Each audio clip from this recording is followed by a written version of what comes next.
fashion show. There's something celebratory about people gathering together to experience magic.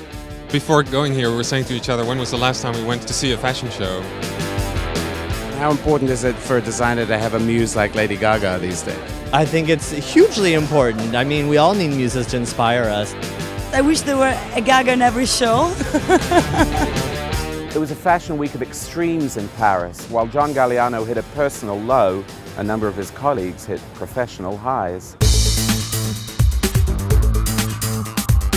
I think that whole sexy bling bling thing is really over. And minimalism too. There's sort of something in between those two extremes that I think women and designers are finding interesting right now. I think, we're seeing a real embrace of what I would call a return to modesty. It's much sexier when a woman is covered up. Of course, I think it's much more sensual.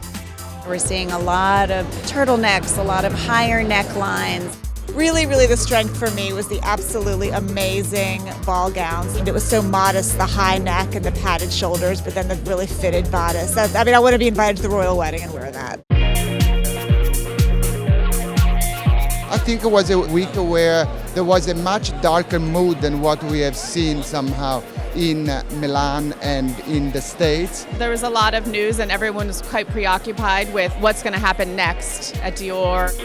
It was a very somber mood, and having the workroom, the petit main come out at the end, I thought was important. I don't think they were clapping for themselves. I think they were clapping for the House of Dior.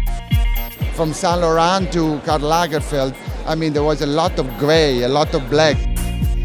Karl Lagerfeld had something that looked like clothes that were battle ready, but actually when you look really closely, they were very dandified as well.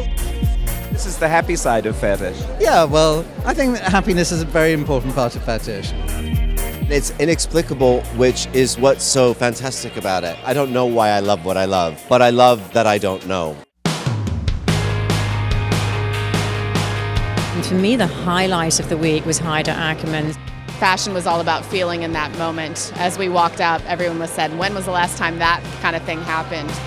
The world has come to you. There were plenty of people, I say. How do you feel about that? Nervous, but at the same time very good. It's good for my team. This is not just one to watch, this is one who has arrived.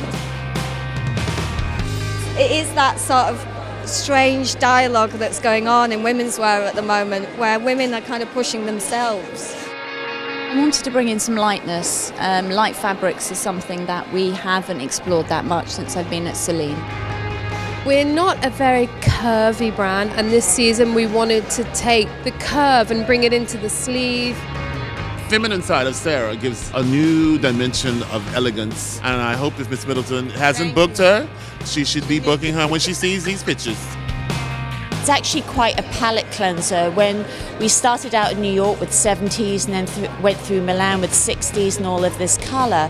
So for me, we're ending up probably on the highest note. Paris certainly is giving us everything that we need to balance out the season.